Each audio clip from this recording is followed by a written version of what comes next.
Selamat malam, Bapak Ibu Saudara sekalian dari Los Angeles bersama kami dari Restoration Christian Church. Saya Reli Balas. Hari ini hari Kamis tanggal 11 Januari tahun 2024 dan kita akan melanjutkan pembahasan dari kitab Injil Yohanes pasal yang ke-6 dan kita akan memulai dengan ayat 33 kita awali dengan doa. Terima kasih Tuhan, pimpin kami mengerti kebenaran firman-Mu yang pasti memerdekakan kami. Sikapkan setiap rasa firman yang mau terhubung, mampukan kami mengerti dan bantu kami menjadi pelaku kebenaran firman-Mu. Syukur menerima kebenaran firman-Mu di dalam nama kami. Amin. Baik, Bapak Ibu Saudara sekalian, mari kita buka Alkitab kita kepada Injil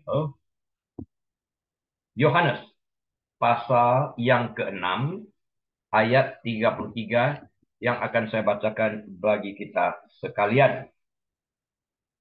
Karena roti yang dari Allah ialah roti yang turun dari sorga dan yang memberi hidup kepada dunia. For the bread of God is he who comes down from heaven and gives life to the world. Ya, ini sudah beberapa kali dia mengulang berita-berita yang sama ini. Nah, setelah Yesus membuat pernyataan bahwa kehidupan kekal hanya didapat melalui kepercayaan kepadanya. Ini berbicara tentang iman, yaitu iman ya, dan bukan melalui perbuatan baik. Orang-orang menuntut agar ia memberikan tanda atas pernyataannya tersebut dalam bentuk mujizat. Padahal dia baru saja membuat mujizat, memperbanyak roti. Minta lagi di dalam hal ini. Ini doesn't make sense. Kerumunan ini tertarik kepada Yesus melalui mujizat penyembuhannya dan pemberian makan spektakulernya kepada lebih dari 5.000 orang laki-laki sehari sebelumnya. Ya, kita baca itu di dalam Yohanes pasal yang ke-6 ayat yang kedua maupun Yohanes 6 ayat 9 sampai 14. Telah kita jelaskan beberapa waktu yang lalu. Meski begitu, mereka menolak, dari pihak mereka memilih untuk menolak ketika Kristus menunjuk pada iman, bukan pada tindakan sebagai sumber keselamatan, bukan perbuatan, ya. Jadi bukan law, tapi iman yang menyelamatkan. Perbuatan baik boleh-boleh saja. Perbuatan baik kalau kita mengenal Yesus itu adalah buah dari pertobatan kita. Nah, kalau kita sebelum bertobat berusaha berbuat baik, perbuatan baik kita itu menurut Alkitab sebaik-baiknya kita tidak lebih daripada secarik kain kotor. Jadi tidak dapat menjamin atau membuka pintu surga menyebabkan kita masuk ke sana. Iman yang menyelamatkan. Iman itu adalah percaya kepada Kristus dengan hati, bukan dengan pikiran. Percaya dengan pikiran itu adalah knowledge atau pengetahuan. Nah, dengan melibatkan Musa dalam penyediaan mana saat mereka berada di padang gurun, kita baca itu di dalam kitab Keluaran pasal yang ke-16, mereka menantang Yesus untuk membuktikan dirinya. Mereka ingin agar Yesus membuktikan kepada mereka bahwa ia jauh lebih besar dari Musa. Ya, Musa bisa mendatangkan mana? Yesus mengatakan nih, bukan Musa loh, itu yang mengadakan itu. Bapakku yang di surga yang menyediakan itu bagi kalian, not Moses. Bukan Musa. Sebaliknya Yesus mengingatkan orang-orang banyak tersebut bahwa mujizat datang dari Tuhan, bukan dari manusia. Karena manusia tidak berkuasa membuat mujizat kecuali Tuhan melakukannya dengan memakai manusia sebagai sarana atau alat untuk mendatangkan mujizat tersebut yang mendatangkan kemuliaan dan kebesaran bagi nama Tuhan. Dengan cara yang sama, Bapak Ibu Saudara sekalian, kehidupan kekal yang akan kita nikmati berasal dari Tuhan. Di dalam Yesus Kristus yang membayar upah dosa kita ini. Bukan dari manusia. Ya, dan juga bukan dari orang-orang hebat seperti Musa, Elia, Elisa, dan sebagainya. Mereka semua adalah alat di tangan Tuhan yang dipakai Tuhan untuk membawa kemuliaan bagi namanya. That's it. Dan tentu saja itu tidak pernah datang dari manusia yang melakukan perbuatan baik. Tadi dikatakan perbuatan baik manusia tidak lebih daripada secarik kain kotor. Filthy rags dalam bahasa Inggrisnya, karpet kotor. Itu kesucian manusia seperti itu. Nggak akan bisa membawa kita ke dalam. Nah, roti hidup sesungguhnya yang turun dari surga adalah Kristus sendiri. Yesus menyatakan dengan jelas bahwa Tuhan mengharuskan manusia untuk percaya kepadanya agar dapat melihat kehidupan kekal ini. Mana yang dimakan mereka di padang gurun itu membuat mereka lapar lagi. Tapi Yesus mengatakan, akulah roti hidup yang turun dari surga. Lebih daripada mana ini? Mana yang turun di padang gurun tidak dapat membawa mereka ke dalam kehidupan kekal. Tapi roti hidup yang turun dari surga, Yesus mengatakan darahku minuman yang sesungguhnya, tubuhku makanan yang sesungguhnya. Ini yang dapat membawa kita ke dalam kerajaan surga itu sendiri. Nggak ada yang lain. Nah, nantinya, Bapak Ibu Saudara sekalian, pernyataan bahwa dia datang dari surga akan digunakan sebagai bukti untuk melawannya oleh mereka yang mengklaim dia adalah penghujat. Blasfemi menurut mereka. Padahal dia mengatakan kebenaran di dalam hal ini. Hanya saja mereka menolak untuk percaya apa yang dikatakannya. Bahwa akulah roti hidup yang turun dari surga ini sendiri. Bahkan terlebih lagi, klaim Yesus sebagai roti hidup dari surga akan menjadi sumber keluhan nantinya. Papa mamanya kan kita tahu itu. Yusuf dan Maria. Yusuf dan Maria. Kok bisa dia mengatakan turun dari surga? Namun saat ini, masyarakat masih berpikir dari sudut pandang material dan duniawi. Jadi sekali lagi, mereka akan meminta Yesus untuk menyediakan roti yang dibicarakannya kepada mereka. Karena mereka satu hari sebelumnya baru makan roti yang diperbanyak Yesus. Mereka cari makan gratis di dalam hal ini.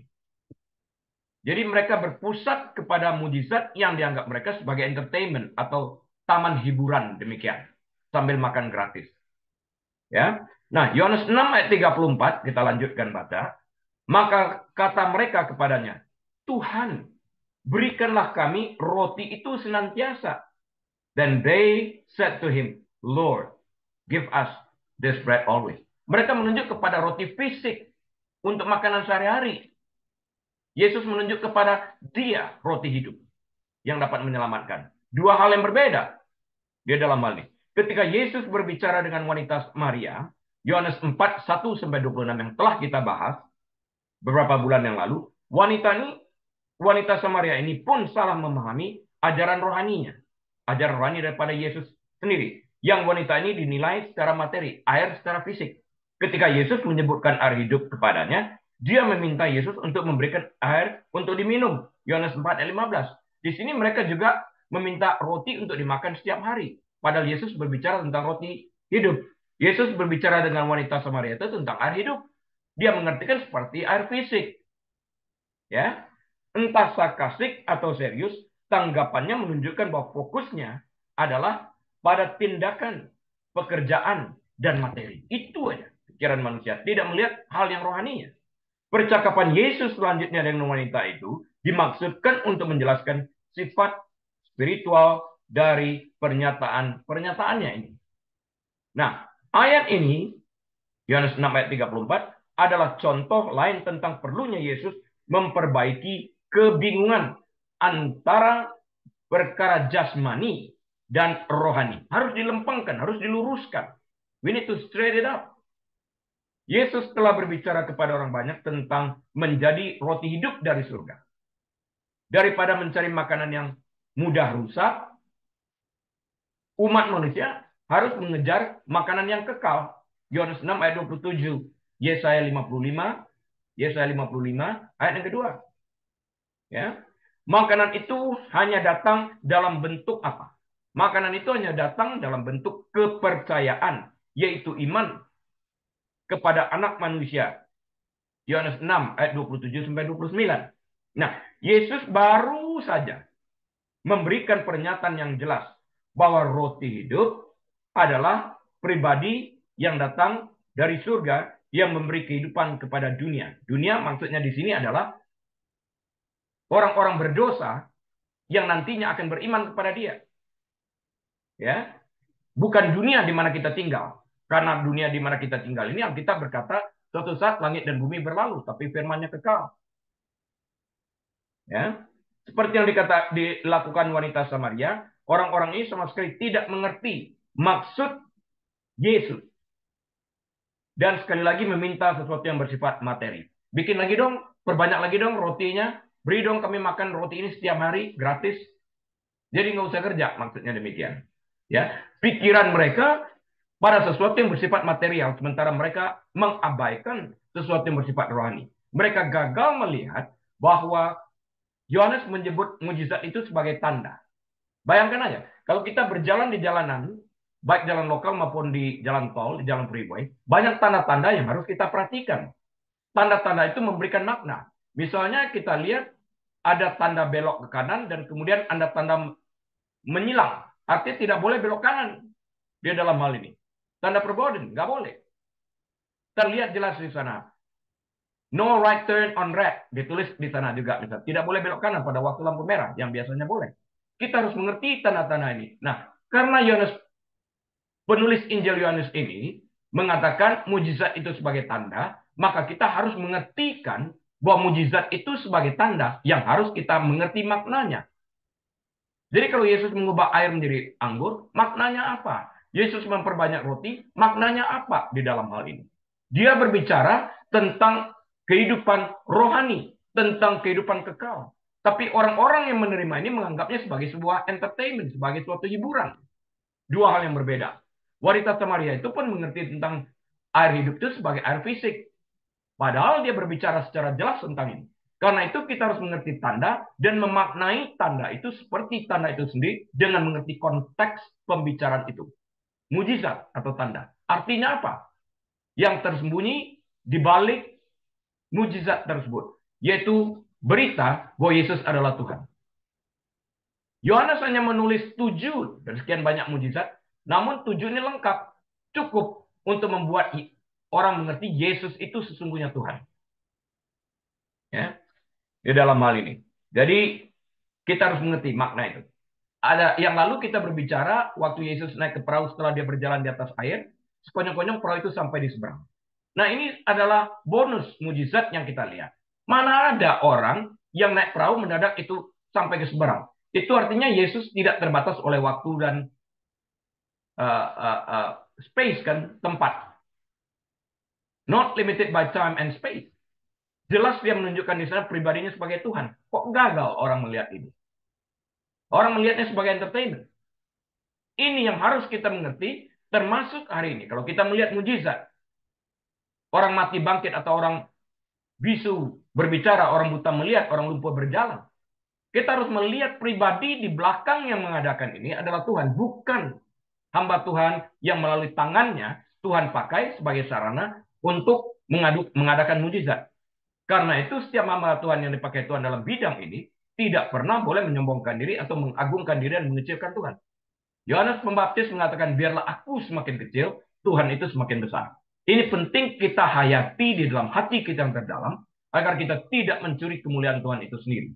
Mengerti makna daripada tanda, mengerti makna daripada mujizat-mujizat ini. Bukan untuk entertainment, tapi untuk mengerti berita yang dikandung oleh mujizat yang merupakan tanda ini.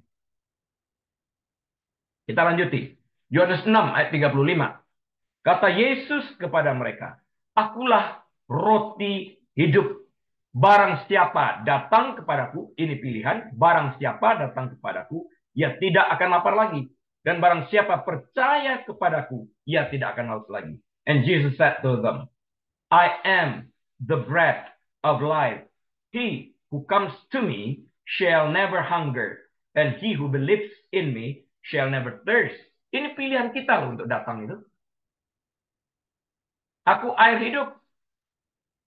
Ayo dong, kalau kita benar-benar haus secara rohani untuk tetap dekat dengan Tuhan itu, kita harus datang kepada Yesus sebagai perantara, jembatan untuk dapat datang kepada Bapa.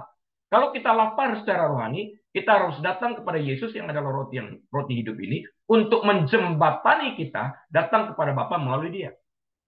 Nggak ada yang lain di dalam hal ini. Ayat ini yang mengatakan akulah roti hidup. Ya, pernyataan akulah aku. Yang pertama dalam Injil Yohanes, akulah roti hidup. Ini dari konteks I am yang dikatakan itu ya. Dalam Injil Yohanes, ini yang pertama kali disebutnya. Dalam masing-masing contoh ini, Yesus menggunakan frasa akulah aku. I am that I am. The greatest I am, ya. Yang mengacu pada dirinya sendiri. Nah, yang memberikan perspektif mengenai misi dan pelayanannya. Ini adalah rujukan yang sama yang digunakan oleh Allah sendiri ketika berbicara kepada Musa dari semak yang terbakar dalam Keluaran pasal yang ketiga, Keluaran 3 ayat 13 dan 14. Ini adalah ungkapan yang Yesus pribadi gunakan kepada murid-muridnya, termasuk Yohanes yang menulis Injil ini. Juga dalam Wahyu 1 ayat ke-8. I am. The greatest I am menulis, akulah aku. Akulah roti yang hidup. Dia mempergunakan aku itu sebagai subjek yang menunjukkan kepada Tuhan. Nah, di sini dia mengatakan aku, mempergunakan ini, kapital hurufnya, dimengerti oleh orang Farisi. Mereka benci banget waktu dia memberi penjelasan, akulah roti hidup. Aku ini Tuhan. I'm the bread of life. I am. Mengenai satu pribadi dan nggak ada yang lain. Dia menyetarakan dirinya karena dia adalah Tuhan. Orang-orang datang kepada Yesus untuk mencari mujizat lainnya. Mereka melihat itu sebagai entertainment again, saya katakan ya. Dan mendapatkan lebih banyak makanan gratis. Bikin lagi dong, mujizat lagi dong. Bikin lagi dong, air menjadi anggur lagi dong. Anggur gratis. Ya. Sebaliknya Yesus berkata bahwa mereka perlu mencari roti hidup yang turun dari surga. Bukan roti untuk makanan fisik ini. Untuk memperoleh kehidupan kekal, mereka butuh roti hidup yang turun dari surga. I am the bread of life. Artinya mereka butuh Yesus. Itu maknanya. Yesus telah menjelaskan bahwa kehidupan kekal ini tidak berarti dapat diperoleh melalui perbuatan baik, melalui sedekah, dan sebagainya ini. Tetapi mengacu pada kepercayaan kepada dia yang diutus Tuhan. Jadi beriman kepada dia. Iman kepada Yesus adalah kunci Bapak Ibu Saudara sekalian untuk dapat memiliki kehidupan kekal. Bukan perbuatan baik. Sekali lagi, bukan perbuatan baik.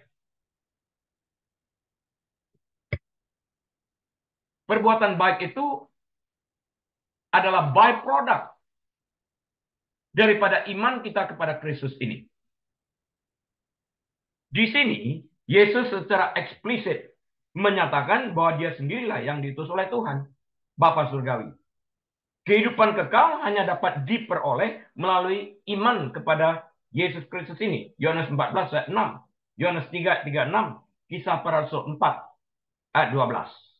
Ya, sekali lagi. Yohanes pasal 14 ayat yang ke-6. Yohanes 14 ayat yang ke-6. Yohanes pasal yang ketiga ayat yang ke-36. Kisah para Rasul pasal yang keempat ayat yang ke-12.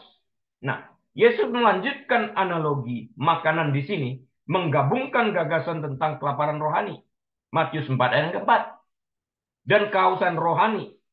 Yohanes 4 ayat 13 sampai 14. Di sini, iman yang menyelamatkan dipandang sebagai sebuah analogi dengan makanan dan minuman. Yang dapat menghilangkan rasa dahaga orang adalah air hidup ini. Jika ia haus secara rohani. Yang dapat mengenyangkan perut orang yang lapar secara rohani adalah roti hidup ini, Yesus. Di dalam hal ini. Seseorang harus memasukkannya ke dalam dirinya sendiri dengan memakan dan meminumnya, menerimanya, mencernakannya. Firman yang hidup ini. Dimakan. Artinya kita membaca, merenungkan, memasukkan itu ke dalam roh kita. Penerimaan adalah sebuah persyaratan agar berkat-berkat ini dapat memberikan dampak, yaitu kehidupan kekal. Kita memakannya, artinya kita menerimanya. Kita mengatakan amin, kita menyetujui. Ya, kita tidak memberontak, tapi kita menerimanya sebagai firman yang kekal, sebagai sabda Tuhan, sebagai Tuhan yang langsung berbicara. Kita lanjutkan. Yohanes 6 ayat 36.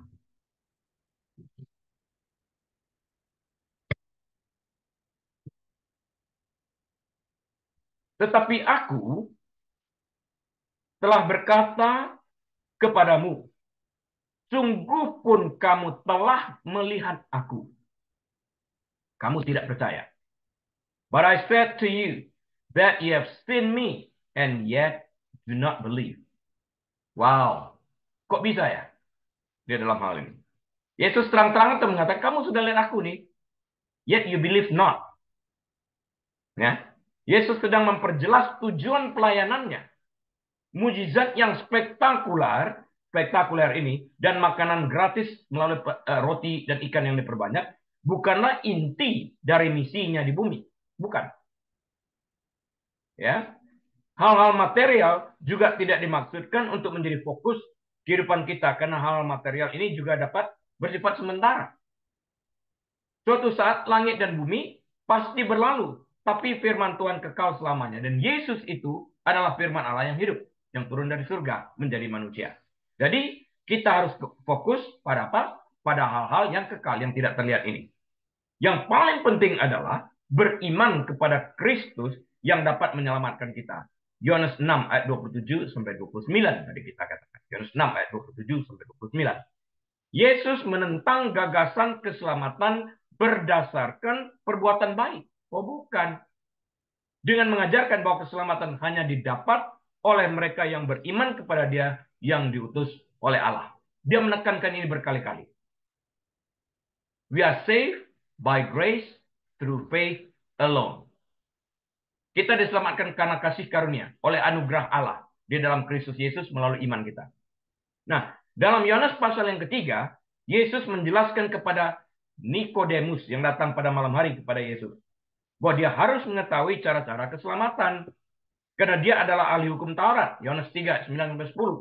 Dalam Yohanes pasal yang keempat, Kristus menolak membiarkan perempuan Samaria mengabaikan pesannya dengan menimbulkan kontroversi. Yohanes 4 ayat 19-21.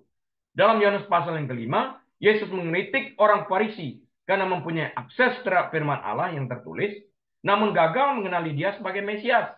Yohanes pasal yang kelima ayat 46-47. Mereka punya toolnya, Taurat, tapi gagal melihat Yesus yang tertulis di dalam Taurat tersebut. Di sini, dalam pasal 6 yang sedang kita pelajari ini, Yesus menunjukkan bahwa orang banyak telah melihat lebih dari cukup dalam bentuk mujizat. Yang adalah tanda, kata Yohanes Pembaptis. Kata Yohanes, bukan Yohanes Pembaptis, Yohanes Rasul. Untuk menyadari kebenaran yang sedang dia jelaskan. Namun, masyarakat dengan keras menolak untuk percaya. Artinya, mereka memilih untuk tidak percaya. Ini dia. Sebaliknya mereka malah meminta lebih banyak mujizat, seolah-olah hal itu pada akhirnya akan meyakinkan mereka. Yohanes 6 ayat 30. Mujizat tidak dapat menyelamatkan, tapi iman kepada Kristus. Berapa sering hari-hari ini kita mendengar hal yang sama? Kalau aku melihat mujizat ini terjadi, baru aku percaya. Padahal Tuhan mengatakan, berbahagialah orang yang percaya, sekalipun tidak melihat. Melihat pun mereka belum tentu beriman.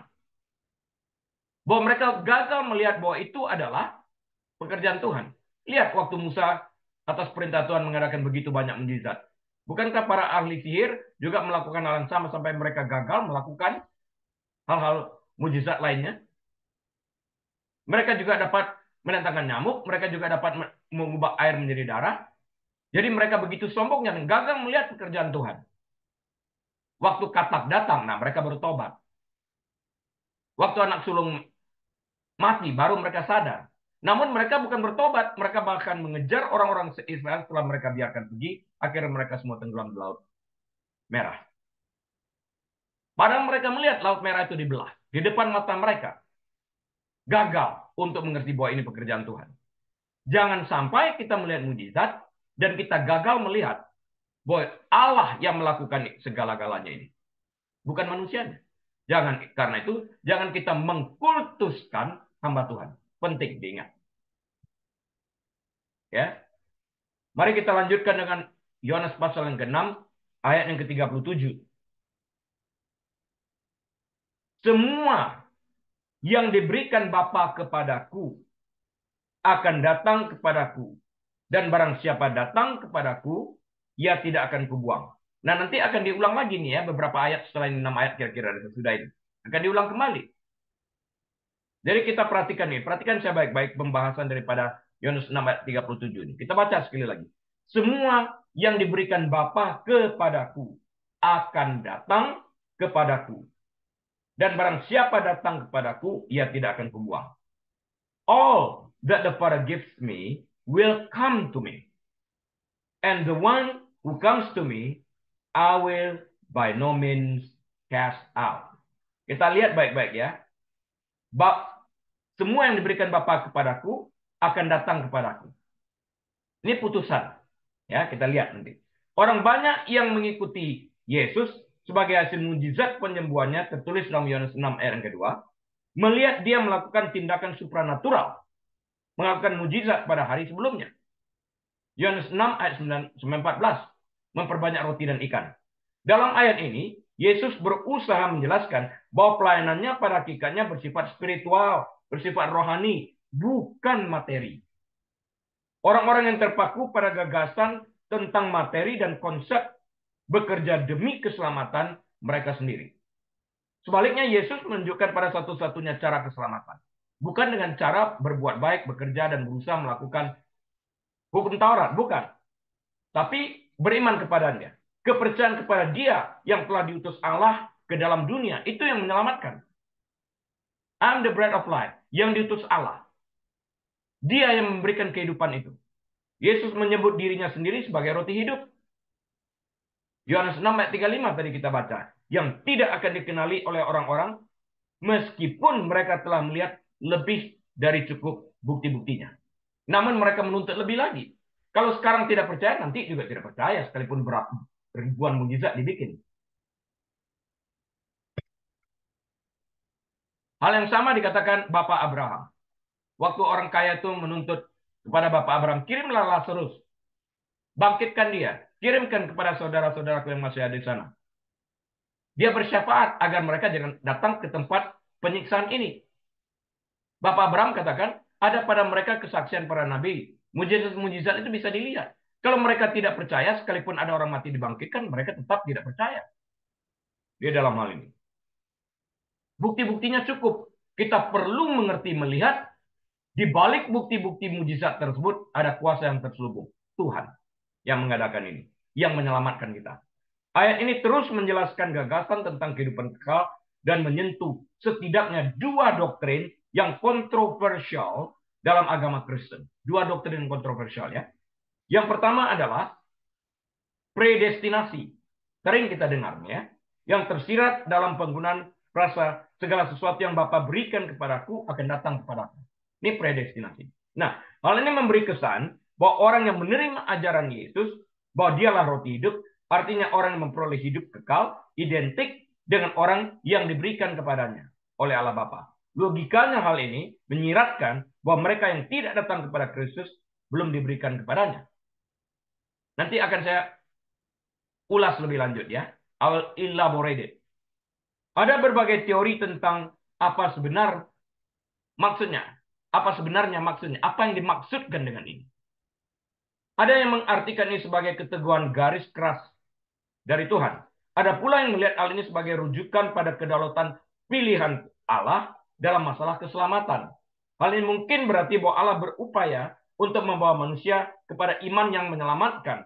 Namun tidak serta-merta dia menahan iman tersebut bagi mereka yang belum diselamatkan. Nah, apapun pandangan yang diambil, ayat ini menciptakan batas penafsiran. Keterlibatan kedaulatan Allah dalam jiwa-jiwa yang datang kepada Kristus untuk memperoleh keselamatan tidak dapat diperdebatkan. Mereka yang diselamatkan adalah mereka yang diberikan oleh Bapa kepada Kristus. Apapun makna yang tersirat di dalam ini. Saya membuat catatan di sini pengertian saya. Perhatikan ini baik-baik. Ya, yang diberikan Bapa kepadaku. Apakah saya pernah mendengar orang mengatakan kalau begitu nggak adil dong ya, pilih kasih. Bapak memilih. Nah, ingin saya sampaikan di sini tidak seperti yang Anda pikirkan itu. Karena jelas ayat-ayat lain menulis that none should perish. Allah tidak menghendaki satu orang pun binasa.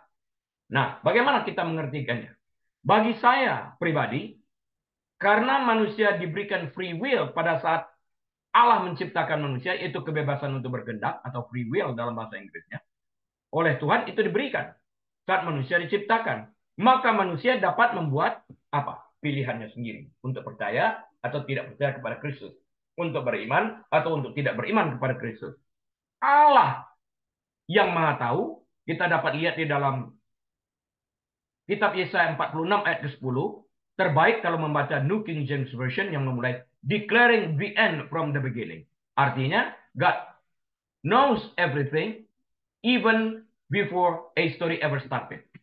Sebelum sebuah sejarah dimulai, sebelum sebuah cerita dimulai, Tuhan tahu endingnya. Artinya apa? Artinya dia Maha tahu. Dia tahu secara persis dengan demikian apa yang dipilih oleh setiap manusia. He knows everything right from the beginning, even before anything ever started. Ya, dia tahu apa yang diputuskan manusia. yang diciptakannya itu sejak awal. Jadi konteks semua yang diberikan Bapa kepadaku akan datang kepadaku. Perhatikan ini, konteksnya apa? Nah, konteksnya ini mengacu pada kemahatauan Allah atas pilihan umat manusia. Dan berdasarkan hal ini, Bapa memberikan kepada Yesus mereka yang telah memilih untuk beriman kepadanya. Jadi setiap manusia ikut mengambil bagian dalam menentukan iman mereka. Apakah mereka mengambil keputusan untuk percaya atau tidak percaya kepada Kristus. Ingat tadi, Yesaya 46 ayat 10. Allah telah mengetahui segala sesuatu sebelum segala sesuatu dimulai. Kalau demikian, artinya sejak manusia itu, apapun yang ada di dalam pikiran manusia itu diketahui oleh Allah. Sejak sebelum manusia itu dilahirkan, Tuhan itu sudah tahu. Jadi apakah Tuhan itu tahu pada waktu kita ditawarkan Injil keselamatan, bahwa Yesus itu menyelamatkan, kita akan mengatakan ya? Oh, dia tahu jawabannya. Jadi waktu dikatakan Allah Bapa memberikan kepada Yesus, dia tahu orang yang diberikan itu adalah orang-orang yang percaya kepada Kristus. Jauh sebelum itu terjadi, ini telah ditentukan karena sebelum manusia itu dilahirkan di dunia ini, Allah tahu apa yang akan terjadi.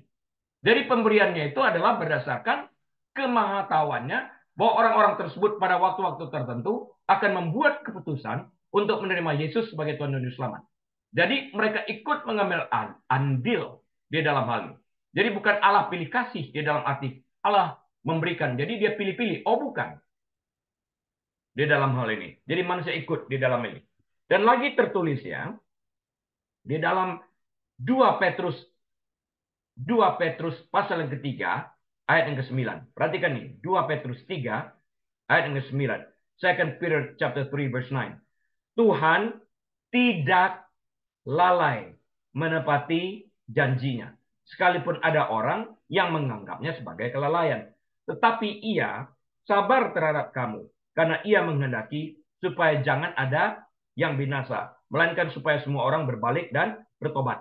Jadi kalau Anda mengertikan Bapak memberikan itu berdasarkan pilihannya, berarti ada yang diselamatkan dan ada yang tidak diselamatkan. Dalam 2 Petrus 3:9 ini jelas dikatakan di sini, ia menghendaki supaya jangan ada yang binasa. Dia mau semua orang binasa. Tapi itu kan tergantung orangnya, mau beriman atau tidak. Nah, berdasarkan jawaban manusia ini, beriman atau tidak, itu yang diberikan kepada Kristus. Diberikan kepada Kristus, yaitu mereka yang memilihnya untuk beriman kepadanya. Nah, dalam kitab Yeskiel, pasal yang ke-18, ayat yang ke-23, tertulis, apakah aku berkenan kepada kematian orang fasik? Demikianlah firman Tuhan Allah. Bukankah kepada pertobatannya supaya hidup? Lihat ya, dalam 2 Petrus 3 ayat 9 tadi, aku tidak menginginkan seorang pun binasa. Di sini kan dikatakan juga, apakah aku berkenan kepada kematian orang fasik? Oh tidak, aku ingin mereka bertobat. Itu suara hati Tuhan loh. Karena itu konteksnya di sini, Allah Bapa memberikan kepada Yesus adalah orang-orang yang beriman kepada Kristus yang diketahui Allah bahkan sejak sebelum manusia itu ada di dunia ini. Ya, saya berharap Bapak Ibu Saudara sekalian dapat mengerti pola berpikir seperti ini. Ya, bukan karena Allah tidak pernah menginginkan ada seorang pun yang binasa. Tidak. Jadi memberikan di sini adalah berdasarkan pilihan manusia itu sendiri. Yang pasti Tuhan tidak menginginkan seorang pun binasa. Ia menginginkan setiap orang bertobat dan datang kepadanya. Dengan demikian pernyataan semua yang diberikan Bapa kepadaku akan datang kepadaku, melibatkan pilihan manusia untuk percaya atau tidak percaya kepada Kristus. Allah Bapa tidak menentukan sepihak. Tidak. Jika manusia memilih untuk tidak percaya sehingga binasa dalam lautan api neraka, itu adalah pilihan mereka sendiri. Allah tidak pernah dapat bertanggung jawab, Allah tidak bertanggung jawab atas pilihan manusia. Karena ia telah memberikan free will atau kebebasan berkehendak kepada setiap manusia yang diciptakannya. Manusia bertanggung jawab atas pilihan mereka masing-masing. Dan oleh karena itu bertanggung jawab atas konsekuensi akibat pilihan mereka.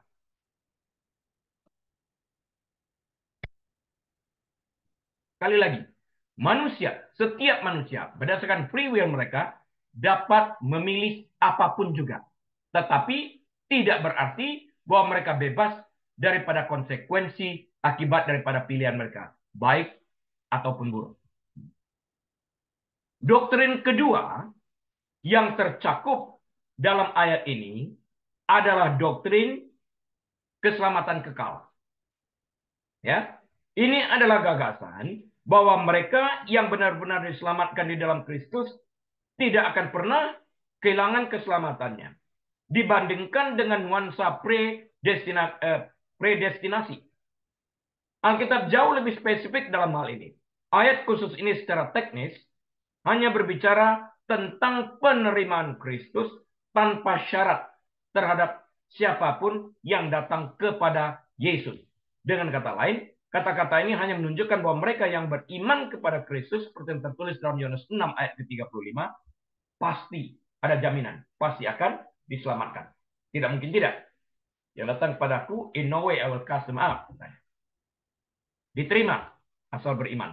Namun, Bapak Ibu Saudara sekalian, nanti dalam wacana yang sama, Yesus akan berbicara tentang orang-orang yang sama sebagai orang-orang yang pasti akan dibangkitkan pada hari terakhir. Yohanes 6 ayat ke-40.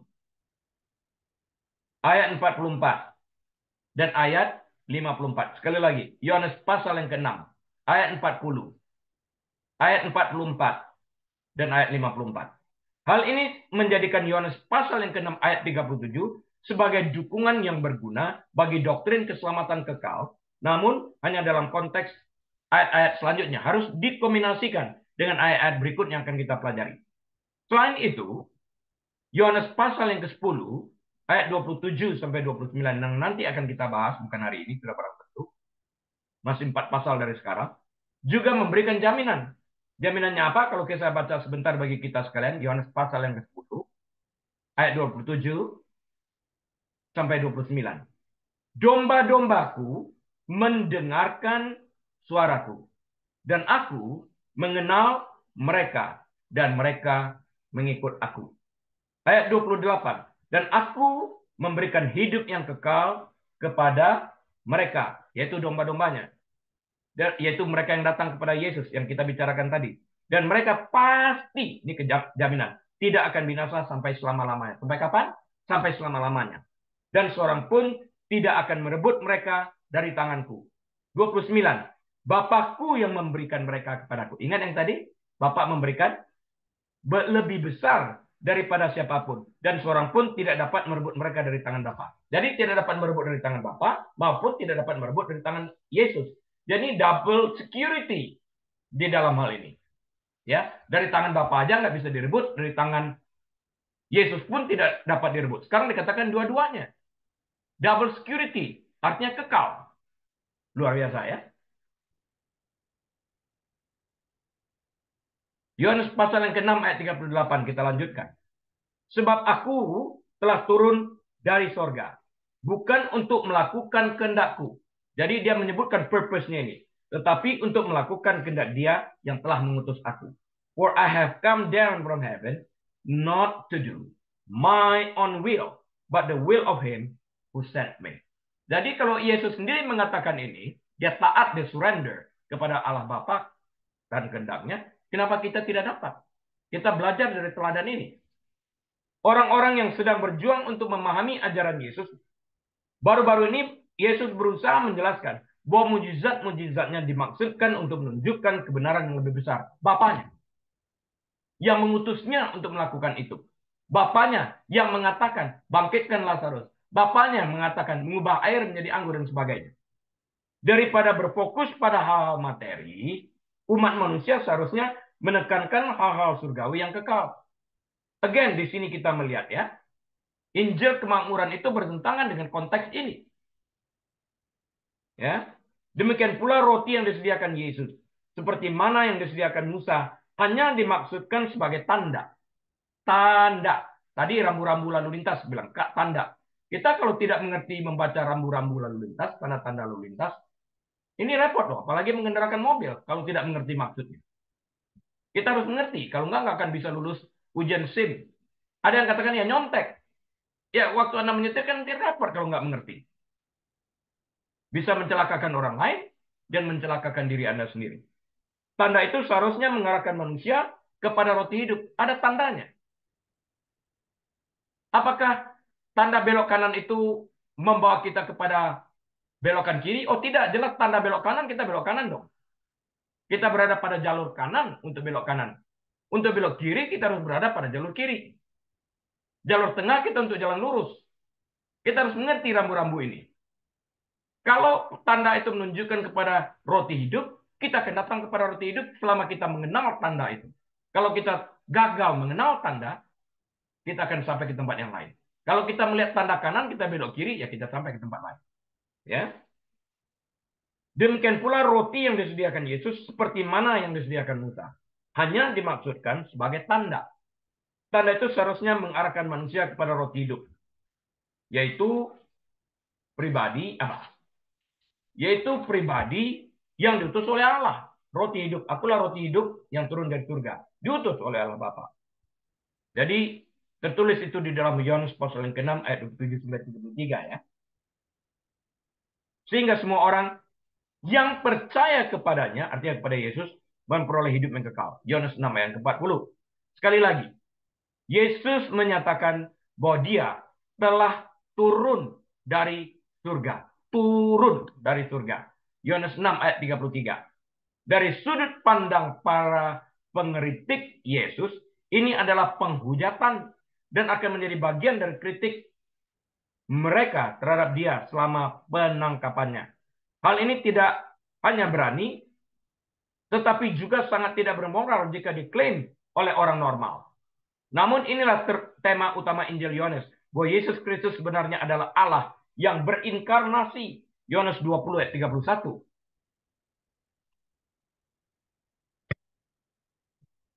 Banyak hal-hal yang dipegang oleh orang Farisi yang nantinya akan digunakan untuk menuntut Yesus di pengadilan sebagai blasphemy.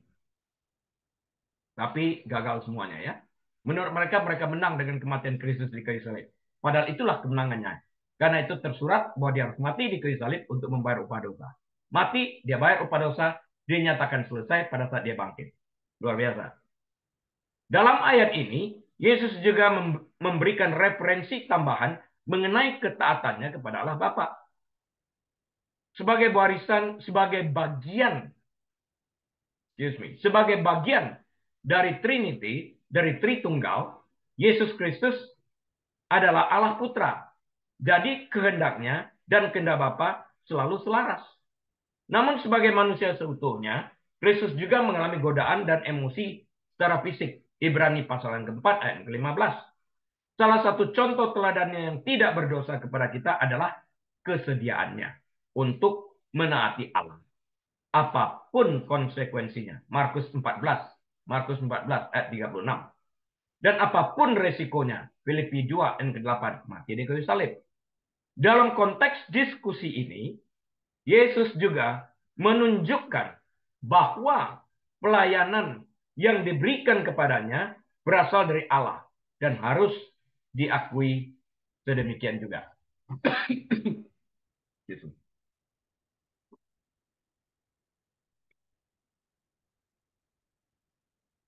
Kita lanjutkan. Yohanes pasal yang ke-6 ayat 39. Dan inilah kehendak dia yang mengutus aku. Kehendak siapa? Kehendak Allah Bapa ya mengutus Yesus. Yaitu supaya dari semua yang telah diberikannya kepadaku, jangan ada yang hilang. Tetapi supaya aku bangkitkan pada akhir zaman. This is the will of the Father who sent me, that of all he has given me, I should lose nothing, but should raise it up at the last day. Dibangkitkan lagi ya pada akhir zaman. Orang banyak yang mengikuti Yesus tertarik, bahkan hanya tertarik pada mujizatnya. Namun salah memahaminya. Mereka masih terpaku pada makanan gratis, di mana 5 roti jelai dan 2 ikan diperbanyak. Dan gagasan bahwa keselamatan mereka bergantung pada perbuatan baik. Yesus telah menjelaskan kebenaran di balik semua tanda-tanda ini, bahwa dia, sang roti hidup yang turun dari surga, telah diutus ke dunia agar setiap orang Yang percaya kepadanya dapat memperoleh hidup yang kekal. Yang percaya kepadanya memberikan makna atau mengacu kepada pilihan manusia untuk percaya. Yang ini yang diberikan kepada Kristus itu sendiri oleh Allah Bapa. Dalam ayat-ayat sebelumnya, Yesus telah menjelaskan bahwa perkataan dan perbuatannya ditetapkan oleh Allah Bapa. Dia taat. Segala sesuatu yang kukatakan, aku dengar dari Bapakku. Jadi dia tidak mengatakan dari dirinya sendiri. Kita perlu juga melakukan hal yang sama dalam segala hal, berdoa, mohon petunjuk dan hikmat daripada Bapa yang menuntun kita. Secara khusus, Yesus merujuk pada gagasan bahwa Allah Bapa memberikan manusia berdosa kepada Kristus untuk diselamatkan. Dan bahwa semua orang tersebut akan diterima oleh Yesus jika mereka memilih untuk datang kepadanya. Yohanes 6 ayat ke-37. Di sini, Yesus menggunakan konsep yang sama untuk mengklaim bahwa mereka yang telah diberikan Tuhan kepadanya tidak diragukan lagi akan melihat kehidupan kekal. Mereka yang diberikan, mereka akan datang juga. Ya, ini adalah pernyataan penting mengenai pertanyaan tentang jaminan keselamatan kekal. Menurut Yesus, mereka yang datang kepadanya dengan iman, seperti yang diberikan oleh Allah Bapa, dijamin secara mutlak tidak akan hilang dan terjamin akan dibangkitkan atau bangun lagi pada akhir zaman. Ya, yang diberikan kepadaku tidak ada yang hilang. Mereka tidak dapat mencuri orang-orang ini dari tanganku dan juga tidak dapat mencuri atau mengambilnya dari tangan Bapa. Double security tadi saya katakan. Dengan kata lain, mereka yang datang kepada Kristus akan diterimanya, tidak pernah akan ditolak. Yohanes 3, 16-17. Dan akan melihat kehidupan kekal. Mereka tidak akan ditolak oleh Kristus. Matius 7, 7 dan 8. Dan mereka tidak akan gagal mempertahankan keselamatan tersebut sampai akhir. Ya, tidak akan hilang.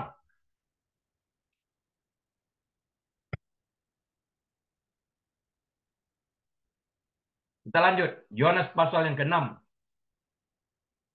Ayat yang ke-40. Sebab inilah kehendak Bapakku. Apa itu? Yaitu supaya setiap orang yang melihat anak dan yang percaya kepadanya beroleh hidup yang kekal. Dan supaya aku membangkitkannya pada akhir zaman. And this is the will of him who sent me, that everyone who sees the Son and believes in him may have everlasting life, and I will raise him up at the last day. Dalam gaya penulisan kuno, pengulangan digunakan untuk menekankan kebenaran suatu pernyataan. Komentar Yesus dalam ayat ini sangat mirip dengan komentar Yesus dalam ayat 39. Dalam ayat-ayat sebelumnya, Yesus menjelaskan dengan sangat jelas bahwa kehidupan kekal diberikan kepada mereka yang percaya kepada Dia yang diutus oleh Allah. Inilah roti hidup yang turun dari surga, menunjuk kepada satu pribadi. Inilah roti hidup yang turun dari surga, hanya satu pribadi, yaitu Yesus. Yohanes 6 ayat 32. Yang merupakan inti sebenarnya di balik mujizat seperti mana dalam perjanjian lama, Keluaran 16. Roti yang diperbanyak Yesus itu mengandung makna, ya, yaitu roti hidup yang menunjuk kepada Yesus. Seringkali kita melihat nabi-nabi di perjanjian lama memberikan sebuah tanda untuk menunjukkan apa yang akan terjadi. Ya, ada nabi yang disuruh berbaring 40 hari. Nah, ini kamu menderita 40 tahun nih dalam pembuangan. Hal-hal yang seperti demikian. Agabus mengikat pinggangnya dan katakan si pemilik ikat pinggang ini akan terjadi seperti ini, akan ditawan, akan menderita dan sebagainya. Kita harus mengerti membaca tanda-tanda tersebut. Akhir zaman juga penuh dengan tanda dan kita harus mengerti apa yang dimaksudkan. Ya. Memberi makan kepada ribuan orang oleh Yesus sendiri pada hari sebelumnya juga merupakan tanda yang mengacu pada satu pribadi roti hidup, Yesus Kristus. Yesus juga telah menyatakan secara eksplisit bahwa kehidupan kekal bukanlah hasil dari suatu pekerjaan. Bukan karena ketaatan kepada hukum Taurat, yang berarti suatu ritual atau tindakan, tapi hanya hasil dari kepercayaan kepadanya. Menurut Yesus, ya, dialah yang diutus oleh Allah, yang secara sempurna akan menerima semua yang diberikan Allah Bapa kepadanya. Yohanes 6:37. Dan yang secara sempurna juga akan menjaga mereka untuk melihat kehidupan kekal. Tidak akan ada seorang pun yang akan hilang. Karena tidak ada seorang pun yang dapat mengalahkan kuasa yang ada pada Allah Bapa maupun Allah Putra. Nggak ada. Dia maha disebut. Maha apa? Maha kuasa, maha pengasih, maha penyayang, maha segala-galanya. Maha kudus. Nggak ada yang lebih. Karena maha itu sudah menunjukkan nggak ada lagi tandingannya. Maha kuasa. Mana ada orang yang lebih berkuasa dari dia? Kalau kita sudah berada dalam genggaman tangannya, mana ada orang bisa snap kita dari tangan dia? Nggak ada. Di sini Yesus menjelaskan pentingnya iman bagi mereka yang mencari kehidupan kekal. Selain itu, Kristus membuat pernyataan jelas lainnya mengenai doktrin kehidupan kekal ini, keselamatan kekal ini. Ya, mereka yang Tuhan berikan kepada Yesus pasti diselamatkan. Karena mereka yang diberikan kepada Yesus ini pasti datang juga kepada dia. Mereka yang diberikan kepada Yesus dalam konteks yang kita pelajari tadi, dalam ayat 37, adalah mereka yang mengambil keputusan secara sukarela tanpa paksaan untuk menjadikan Yesus melalui iman mereka sebagai Tuhan dan Juru Selamat. Mereka inilah yang diselamatkan. Mereka ini yang diberikan. Agar dosa-dosa mereka ini dapat ditebus oleh Yesus. Upah dosa mereka dibayar oleh Yesus dengan darahnya. Yaitu bagi mereka yang beriman kepadanya. Yaitu bagi mereka yang datang kepadanya. Nah, untuk inilah disebutkan dipakai kata diberikan kepada Yesus. Padahal itu juga adalah hasil keikutsertaan daripada manusia berdosa ini untuk memilih. Karena sekali lagi tegas dikatakan di sana that none should perish. Allah tidak menginginkan seorang pun binasa. Bahkan orang the wicked sekalipun, yang paling jahat pun, dia menginginkan pertobatannya. Dan kan pilihan. Allah mengerti. Allah membuat keputusan sesuai dengan pilihan manusia itu sendiri. Kalau sepihak Allah memilih, ada yang tinggal di neraka. Padahal Tuhan mengatakan that none should perish. None artinya none. Tidak ada satupun. Saya berharap Bapak Ibu Saudara sekalian dapat mengerti apa yang saya sampaikan ini. Ini krusial untuk mengerti ini. Gagal mengerti ini susah nanti. Di sini Yesus menjelaskan pentingnya iman bagi mereka yang mencari kehidupan kekal. Selain itu, Kristus membuat pernyataan jelas lainnya mengenai doktrin keselamatan kekal ini.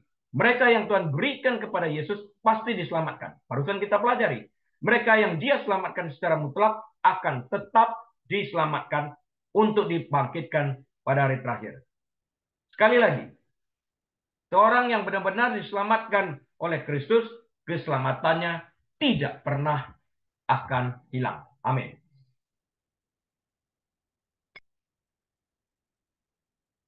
Yohanes 6 ayat 41. Maka bersungut-sungutlah orang Yahudi tentang dia. Karena ia telah mengatakan, akulah roti yang telah turun dari surga. The Jews then complained about him. Because he said, I am the bread which came down from heaven. Bersungut-sungut, ngomel. Gak suka. Komplain aja. Menurut ayat-ayat awal pasal ini, orang banyak mencari Yesus menemukan dia di mana? Di Kapernaum. Di Kapernaum. Yohanes 6 ayat 24 tadi kita baca.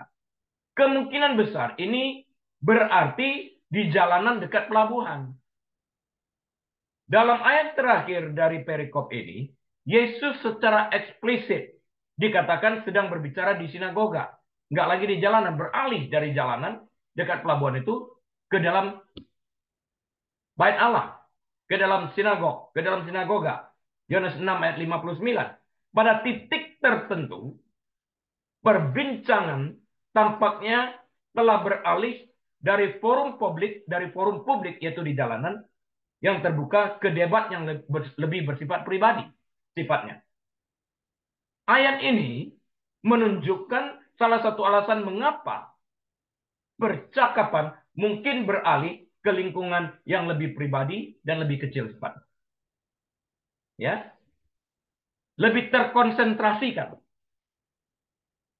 Nah, pernyataan Yesus semuanya kontroversial bahwa perbuatan baik tidak dapat menyelamatkan.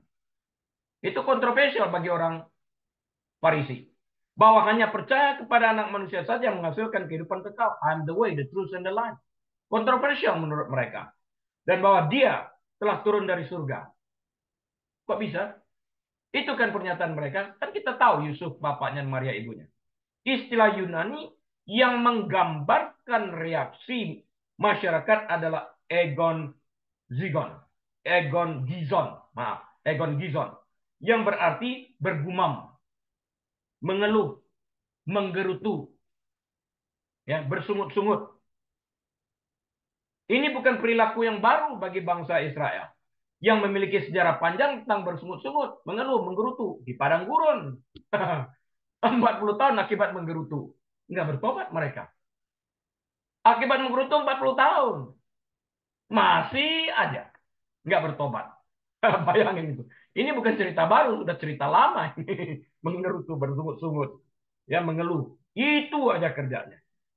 Menggerutu itu dosa. Karena kita mengatakan sesuatu yang tidak baik tentang Allah. Seakan-akan Allah itu tidak tahu apa yang dilakukannya. Ini bukan perilaku baru ya bagi bangsa Israel yang memiliki sejarah panjang tentang bersungut-sungut. Ketika Tuhan tidak mengikuti rencana yang mereka pilih.